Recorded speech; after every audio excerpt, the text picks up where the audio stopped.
7월 5일 토요일 본문 요한계시록 2장 18절로 29절. 18절 드아디라 교회의 사자에게 편지하라. 그 눈이 불꽃 같고 그 발이 빛난 주석과 같은 하나님의 아들이 이르시되 내가 내 사업과 사랑과 믿음과 섬김과 인내를 아노니 내 나중 행위가 처음 것보다 많도다. 그러나 내게 책망할 일이 있노라. 자칭 선지자라 하는 이사벨을 내게 내가 용서함이니 그가 내 종들을 가르쳐 꾀어 앵음하게 하고 우상을 제물로 먹게 하는도다. 또 내가 그에게 회개할 기회를 주었을 때 자기의 음행을 회개하고자 하지 아니하는도다. 볼지어다 내가 그를 침상에 던질 터이요 또 그와 더불어 간음하는 자들도 만일 그의 행위를 회개하지 아니하면 큰 환난 가운데에 던지고 또 내가 사망으로 그의 자녀를 죽이리니 모든 교회가 나는 사람의 뜻과 마음을 살피는 자인 줄 알지라. 내가 너희 각 사람의 행위대로 갚아 주리라. 두아디라에 남아 있어 이 교훈을 받지 아니하고 소위 사탄의 깊은 곳 알지 못하는 너희에게 말하노니 다른 짐으로 너희에게 지울 것은 없노라. 다만 너희에게 있는 것을 내가 올 때까지 굳게 잡으라. 이기는 자와 끝까지 내 일을 지키는 그에게 만국을 다스리는 권세를 주리니 그가 철장을 가지고 그들을 다스려 질그릇 깨뜨리는 것과 같이 하리라. 나도 내 아버지께 받은 것이 그로 아니라. 내가 또 그에게 새벽별을 주리라. 귀 있는 자는 성령이 그들에게 하시는 말씀을 들을지어다. 아멘. 오늘은 두아디라 교회에게 편지한 내용입니다. 네 번째 편지예요. 7교회가 있는데 초대교회 7교회에게 편지를 쓰는데 그 중에 네 번째 교회입니다. 네 번째 교회는 소아시아 7교회 중에 네 번째 교회는 두아디라 교회입니다. 두아디라 교회를 가봤더니 앞에 정문에 오른편만 살짝 남아있고 그 뒤는 다 무너져 버렸어요. 그래서 가보면 두아디라 교회라고 앞에 이렇게 관광 표지판처럼 있으니까 알지 전혀 이것이 우리 신약시대의 두아디라 교회다 이렇게 생각하기에는 흔적만 남아 있습니다. 그런데 이 7교회에게 소아시아 7교회에게 편지를 한 내용들은 다 요한이 예수님의 음성을 듣고 받아 쓴 내용이잖아요. 그 받아 쓴 내용이 그것을 편지로 전달한데 네 번째 교회인 두아디라 교회가 가장 긴 편지를 받았습니다. 편지에 공통된 하나의 그 단어가 나오죠. 안다라는 단어예요. 19절에도 보면 같이 보겠습니다. 19절에 내가 내 사업과 사랑과 믿음과 섬김과 인내를 아노니 돼 있죠. 그래서 뭘 아신대요? 내 사업과 사랑과 믿음과 섬김과 인내를 아노니 내 나중 행위가 처음 것보다 많도다. 이건 뭐냐면 두아디라 교회를 향한 칭찬과 인정입니다. 너희들이 이렇게 사랑과 믿음과 섬김과 인내를 다하고 있음을 내가 알고 있다라고 칭찬하신 겁니다. 우리가 하나님 앞에 오늘 충성하고 봉사하고 섬기는 것을 누가 아신대요? 하나님이 다 알고 계신다는 거죠. 그래서 이 요한계시록의 말씀은 축복과 인정과 칭찬의 말씀이기도 하지만 반대로 얘기하면 경고의 메시지이기도 합니다. 왜요? 하나님이 다 알고 계시니까요. 우리가 뭘 생각하고 뭘 알고 뭘 하는지 하나님은 다 아신다. 한번 따라하겠습니다. 하나님은 다 아신다. 우리가 조용히 아무도 없는 데서 하는데 어떻게 아실까? 하나님은 다 아십니다. 그래서 우리는 하나님이 보고 있다는 걸 전제로 우리 인생을 살아가야 돼요.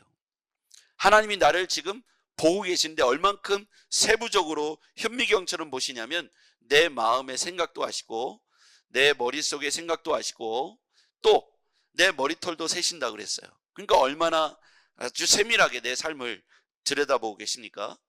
아무리 사람의 마음을 이해한다고 해도 다 이해 못하죠. 그래서 사람이 사람의 마음을 다 헤아리지 못하기 때문에 이야기를 들어봐야 돼요. 그리고 이해를 한 뒤에 평가를 해야 되는데 하나님은 다 아시잖아요. 그러니까 내 사업과 사랑과 믿음과 섬김과 인내를 아신다. 그러니까 여러분 너무 억울해도 마시고 너무 교만해도 마시기를 바랍니다. 하나님이 다 아시니까 일단 아시는 하나님께 맡겨두어야 합니다. 여러분의 억울함도 속상함도 서운함도 누구께 맡겨라? 하나님께 맡겨라. 여러분이 직접 풀려고 하면 상처에 상처를 얹어요. 그러니까 힘들잖아요. 그래서 저는 이렇게 생각합니다. 하나님이 아시니까 어떤 일이 발생하면 즉각 반응하지 않으려고 노력합니다. 바로바로 반응해야 될 게 있고 시간을 묵혀야 될 게 있더라고요. 삶을 살아가는 지혜입니다. 묵히면 어떤 일이 생기냐면 마음에 내게 들었던 첫 번째 감정이 이렇게 좀 사라질 때까지 기다려야 될 것 같아요. 내 마음에 들었던 첫 번째 감정을 좀 흘려보내고 이게 계속해서 사라지지 않으면 이게 진짜겠죠. 근데 이게 거치고 사라지는 상황이 되면 맑은 물이 보일 거예요. 이게 분노의 감정이고 부정적 감정이라면, 교만의 마음이라면 흙탕물처럼 내 마음을 어지럽혀서 사실은 본질의 문제를 분명하게 바라보지 못하게 내 감정을 흐려놓을 거예요. 이거 계속 두면 어떻게 될까요? 이렇게 흔들었다가 흙탕물을 놓으면 어떻게 됩니까? 시간이 지나면 다 가라앉고 그 안에 내용물이 보이기 시작할 거예요. 그게 본질입니다. 우리가 사실 친구와의 관계, 교회 안에서의 관계, 이런 관계, 교회 안에서 신앙생활하는 공동체의 관계에서 서운한 감정을 느낄 수 있고 불편한 감정을 느낄 수 있고 분노의 감정, 적개심, 이런 미운 마음, 이런 게 들어올 수 있어요. 신앙생활하면서 대부분 시험거리들은 하나님과의 관계, 은혜의 관계, 전도하다가 스스로 문제라기보다는 우리 교회 안에서 형제 자매들과의 갈등, 사람이 내 마음을 몰라주는 것에 대한 갈등, 이런 것을 두면, 가만히 두면 차분하게 가라앉는데 첫 번째 감정인 미움, 분노, 증오, 서운함, 이런 감정들이 오래 가지 않고 금방 사라져요. 근데 본질적인 문제는 그대로 있습니다. 그게 진짜예요. 그래서 우리는 분별할 수 있기를 바랍니다. 예, 굉장히 중요한 얘기죠. 신앙생활에서 왜 넘어지는가? 저도 이런 경험이 많기 때문에 그래요. 진짜 서운한 감정, 진짜 속상한 일들은 남이 내가 열심히 수고했는데 칭찬해 주지 않을 때, 또는 내가 하지 않은 말인데 내가 했다고 말할 때, 내가 하지 않은 행동인데 누군가 나에게 뒤집어 씌울 때 억울하잖아요. 화가 나지 않습니까? 그리고 잘해보려고 하다가 실수가 일어났는데 잘해보려고 하는 마음은 하나도 안 알아주고 실수한 것만 지적할 때, 우리는 굉장히 쑥스럽고 힘들고 어려운 마음이 내 안에 첫 번째 감정으로 확 올라옵니다. 본능적으로 방어하려고. 다 사연이 있더라고요. 그렇죠? 여러분 그렇지 않을까요? 지각한 데에도 다 사연이 있고요. 우리가 뭔가 이렇게 분노를 느낄 때에도 다 사연이 있습니다. 그 첫 번째 감정은 좀 걷어내는 게 되게 중요하더라고요. 살면서 보니까 그 첫 번째 감정을 가지고 말을 하면 실수하고 후회할 일이 굉장히 많습니다. 제가 지난주에 설교 때 이런 이야기 했어요. 20대 때를 잘 살아야 합니다. 왜냐하면 40, 50이 돼서 너무너무 부끄러웠거든요. 제게 드는 감정이에요. 베드로의 흑역사가 있다고 했잖아요. 딱 떠서 버리고 싶은 그날, 닭이 울기 전에 3번 나를 부인하게 될 것이다. 아니 지금 베드로가 세상을 떠난 지가 몇 년인데 온 세계에서 아직도 그 얘기를 하잖아요. 그렇죠? 버리고 싶은 순간이 그때일 거예요. 그렇지 않을까요? 그래서 오늘 우리는 지금을 되게 잘 살아야 돼요. 근데 잘 못 살 때 판단이 뭐냐면, 생각해 보니까 첫 번째 드는 부정적 감정을 가지고 사람에게 말을 했거나 행동을 했거나 결정을 한 게 두고두고 후회들어요. 그래서 여러분, 그런 감정은 차분히 두면 진짜면 그대로 있을 거고 잘못된 거면 가라앉게 될 거예요. 여러분 이해가 되시죠? 예, 우리 청년들, 학생들, 우리 집사님들 어떤 얘기를 듣고 빡친다고 바로 반응하지 말라, 이게 너무 쉽게 이해가 되죠. 그렇죠? 예, 저렇게 말을 했어 하고 반응을 즉각적으로 하면 나중에 두고두고 후회한다. 그런데 시간을 보내놓고 마음의 감정이 다 사라진 뒤에 하면은 후회로운 감정을 갖지 않게 돼요. 아, 그렇게 하기를 잘했어. 제 말에 여러분 동의가 되시죠? 여러분의 10대, 20대 때 지워버리고 싶은 순간이 있지 않습니까? 엄마 아빠한테 하지 말아야 할 말, 친구에게 하지 말아야 할 말, 그 말을 내가 그만 뱉어버리고 말았어. 그러면 어떻게 될까요? 좀 사과하고 다시 물려야 되겠죠? 미안하다고 말하고 말이죠. 자, 제가 여기를 이 말을 왜 장황하게 끌고 왔냐면, 어디에서부터 끌고 왔냐면 아신다. 하나님이 다 아시기 때문에 결국은 흙탕물은 가라앉게 돼 있어요. 본질은 드러나게 돼 있어요. 내 안에 잘못이 없다면 다시 선명하게 나의 의로움이 드러나게 될 때까지 우리는 기도하면서 그 감정을 걷어내시길 바랍니다. 그러면 우리는 그런 사람을 뭐라고 말하냐면, 따라하겠습니다. 성숙한 사람. 성숙한 사람. 이게 굉장히 중요해요. 미성숙한 사람은 뭐냐면 들은 대로 반응하는 사람. 그렇죠? 네, 감정에 따라서 바로바로 반응하는 사람. 좋아도 빨리 반응하고 싫어도 빨리 반응하고, 한 번은 꾹 참고 말을 하는, 걸러낼 줄 아는 사람이 뭐한 사람이다? 성숙한 사람이다. 여러분, 성숙한 사람 되길 바랍니다. 예, 우리 주변에 그런 성숙한 사람이 내 옆에 있으면 사는 게 너무 행복해요. 그런데 미성숙하고 감정으로 반응하는 사람과 평생을 산다면 매일 싸워야 돼요. 여러분, 그렇지 않을까요?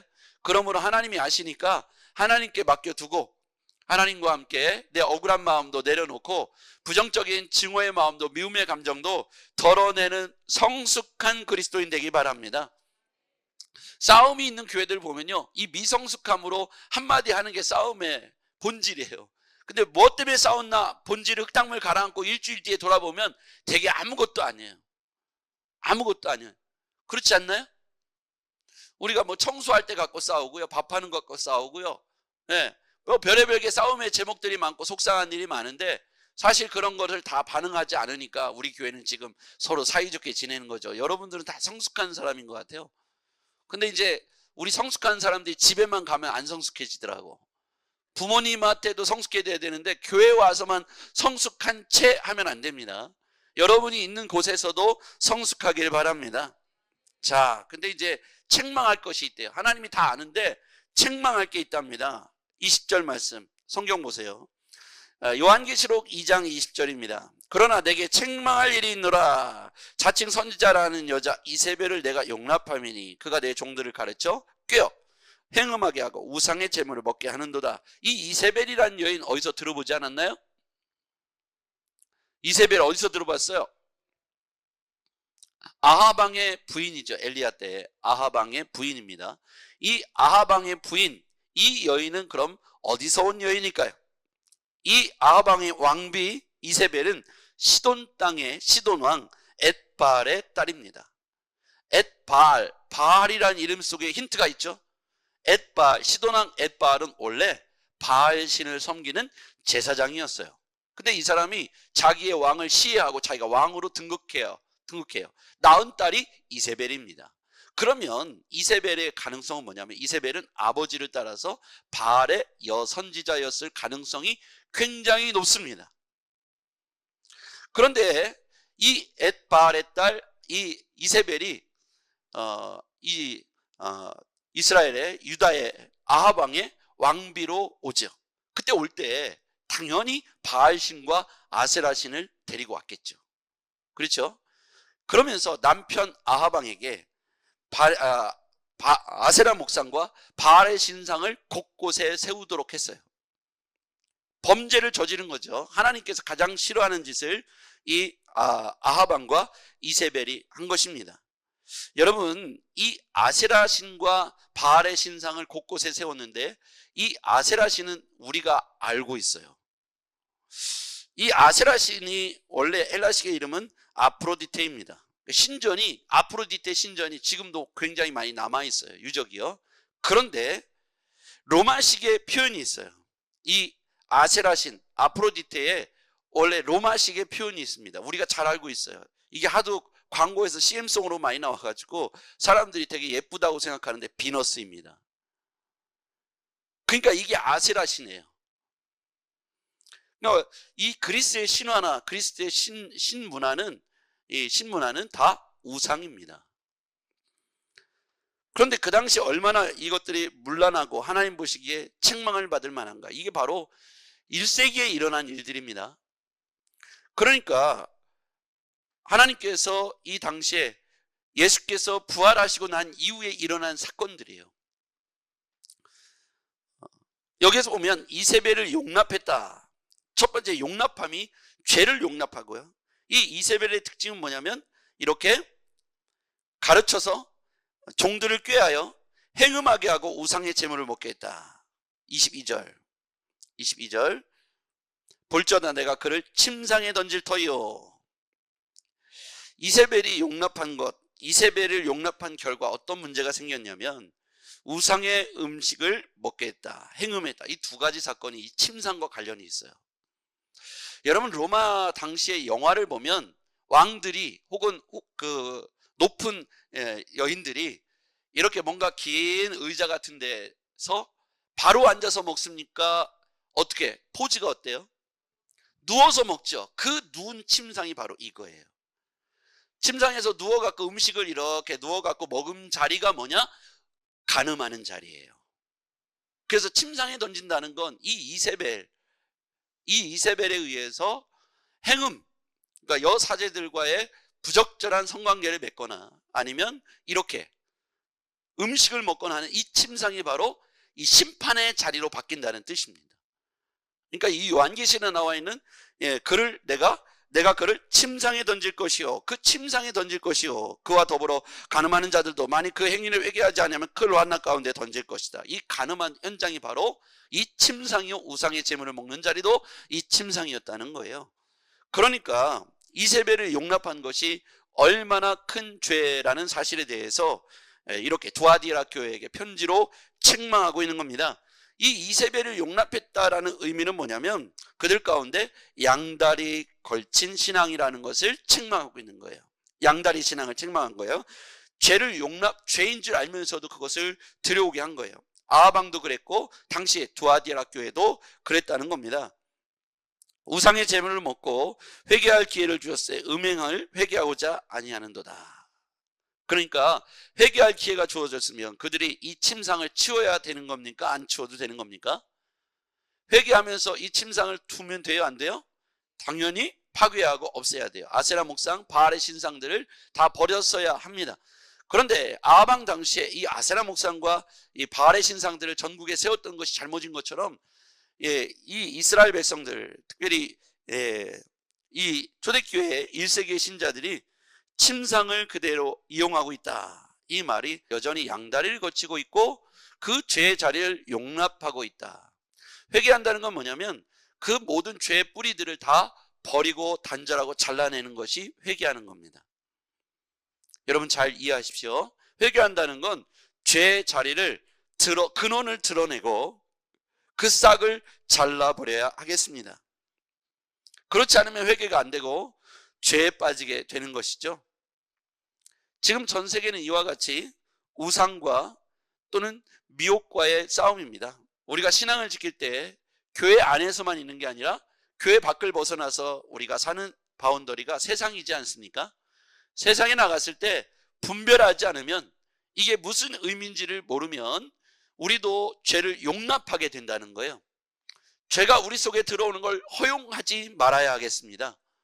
죄를 분별해야겠습니다. 이게 죄인지 아닌지를 모르고 세상 사람들이 흘려보내는 것을 그 우상단지들을 섬기고 있어서도 안 되겠습니다.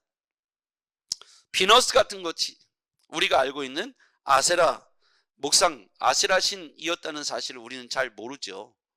그런데 이런 것들이 우리 세상에서 공공연하게 사람들에 의해서 불려지고 섬겨지고 있다는 것을 우리는 기억해야 합니다.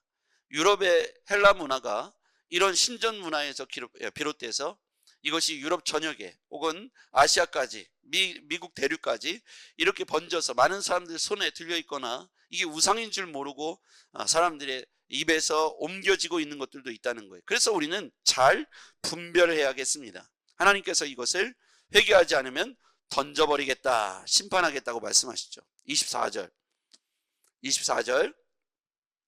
두아디라에 남아있어 이 교훈을 받지 않냐고 소위 사탄의 기쁜 것을 알지 못하는 너희에게 말하노니 다른 짐으로 너희에게 지울 것은 없노라. 그러면서 다만 너희에게 있을 것은 내가 올 때까지 굳게 잡으라. 이기는 자, 끝까지 내 일을 지키는 자, 이기는 자, 내 일을 지키는 자. 그게 누구냐면 남아있어. 24절 교훈을 받지 않냐고 사탄의 기쁜 것을 알지 못하는, 그래서 이기는 자, 끝까지 남은 자, 끝까지 내 일을 지키는 자. 두아디라에 있는데 아직까지 이 교훈에 넘어가지 않고 양다리의 신앙, 세상의 죄를 용납하지 않은 하나님의 말씀으로 거룩하게 경건하게 유지하고 있는 여전히 그루터기 같이 남아있는 소수의 사람들을 통해서 하나님은 어떤 권세를 주시겠다고 했냐면 27절 만국을 다스린 권세. 27절 그가 철장을 가지고 그것을 다스려 깨트릴 질그릇 깨트릴 것과 같이 하리라. 나도 내 아버지께 받은 것이 그러하니라. 내가 또 그에게 새벽별을 주리라. 이렇게 만국을 다스릴 권세를 예수께서 그렇게 오염되지 않고 죄를 허용하지 않고 죄와 짝하지 않은 사람들에게 나눠주겠다고 말씀하시는 거죠. 그래서 성경에 보면 예수님께서 하신 일을 우리도 할 수 있다고 그렇게 말씀하고 있습니다. 자, 오늘 본문을 쭉 보면 무슨 내용입니까? 죄를 용납하지 말라는 것이죠. 회개할 기회가 주어진다면 죄를 구별하여 잘라내라는 겁니다. 그렇지 않으면 하나님께서 그 지은 죄를 따라 회개하지 아니한 각 사람의 행위대로 갚아줄 것이다. 이게 두아디라 교회에 경고하고 있는 메시지입니다. 저는 여러분과 말씀을 나누면서 한 단어에 집중했어요. 아노니. 이 편지는 소아시아 7교회에게 각각 7통의 편지가 전달되는데 네 번째 교회 네 번째 편지가 가장 길게 쓰여졌어요. 이것이 바로 두아디라 교회에게 보낸 편지입니다.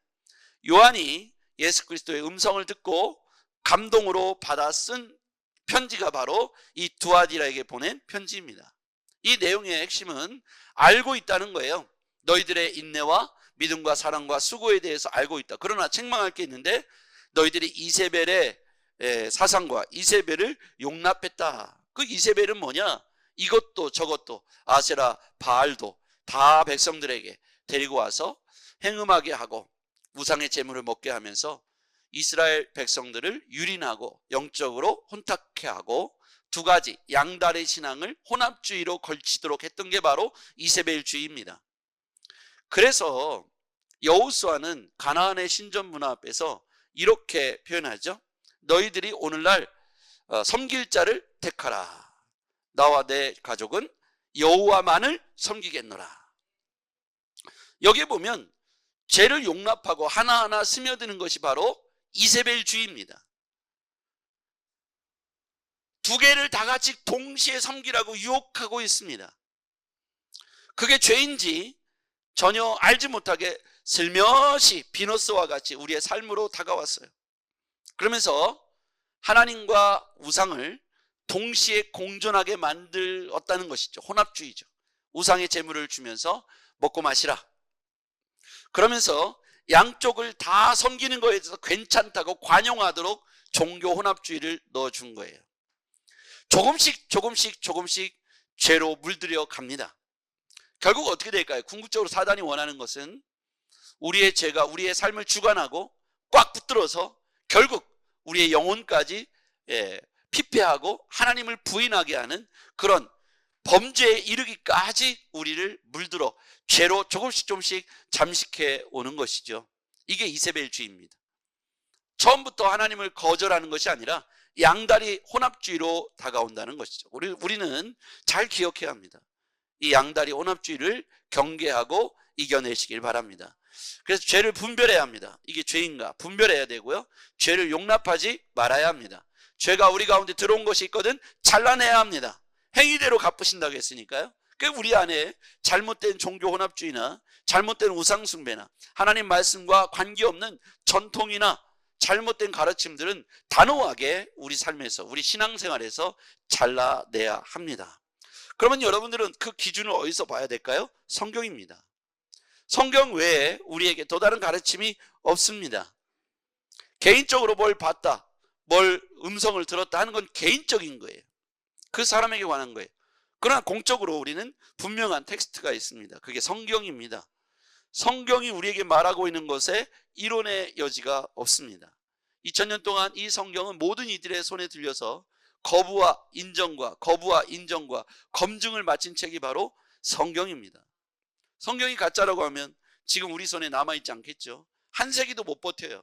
2000년, 20세기 동안 21세기의 신자들이 어떻게 이 성경을 갖고 있을까요? 변하지 않는 진리이기 때문입니다. 온도를 높여도 성경은 변하지 않고요. 온도를 낮춰도 변함이 없어요. 북극에 놔도 아프리카 최극단에 놔도 뜨거워도 고난이 있어도 축복의 자리에도 왜 많은 전 세계 사람들이 하나님을 높이고 하나님께 영광이라고 말할까요? 하나님은 지금도 살아계시기 때문입니다. 거절할 수 없는 진리가 이 안에 있기 때문입니다. 이 성경을 읽고 배우고 묵상하시길 바랍니다. 이거를 우리만 배우고 읽을 것이 아니라 이걸 요약해서 친구에게도 설명할 수 있어야 돼요. 그래서 여러분, 복음을 한 장짜리로 요약을 해서 복음은 이런 거야 라고 말할 수 있어야 돼요. 여러분, 그냥 교회 오세요, 예수 믿으세요, 좋은데요, 솔직히 여러분 10년 20년 다녀도 어떻게 하면 예수를 잘 믿는 건지 오해가 많지 않을까요? 주일날 안 빠지고 성가대도 하고 11조도 했으면 그 사람은 열심히 믿는 예수 믿는 사람이야 라고 우리 평가하지 않습니까? 그런데 주변에 많은 사람들이 그렇게 하고 있는데 복음으로 질문해 보면 복음을 제대로 모르고 있어요. 예수를 믿는다는 걸 교회를 다닌다는 것과 착각하고 있더라는 거예요. 그래서 우리에게 다가오는 죄를 분별할 줄 모르고 구별할 줄 모르고 거룩을 지켜내지 못하는 겁니다. 종교 혼합주의, 양다리 신앙은 그런 사람들에게 딱 오는 거예요. 이래도 잘 믿는 거고 저래도 잘 믿는 거야 라고 말하는데 복음으로 분별하지 못하기 때문에 그렇습니다. 열심히 하는 행위로 구원받는다는 사실을 자꾸 착각하고 있기 때문이죠. 오늘 우리는 복음 앞에서 다시 진리로 무장하시길 바랍니다. 과외를 받더라도 복음에 대한 진리가 분명하면 양다리, 우리에게 다가오는 이 유혹과 미혹, 죄의 유혹들, 죄의 위협들을 이겨내게 될 줄 믿습니다. 두아디라 교회에 마지막 남아있어 이 교훈을 따르지 않는 자들이라고 표현했어요. 아까 24절에 그랬죠. 두아디라에 남아있어 이 교훈을 받지 아니하고 소위 사탄의 깊은 것을 알지 못하는 너희에게 말하노니, 남겨진 자들이에요. 복음의 진리로 말세에 남겨진 자들, 바로 이런 사람들입니다. 저와 여러분이 이런 사람 되기를 주의 이름으로 축복합니다. 기도하겠습니다.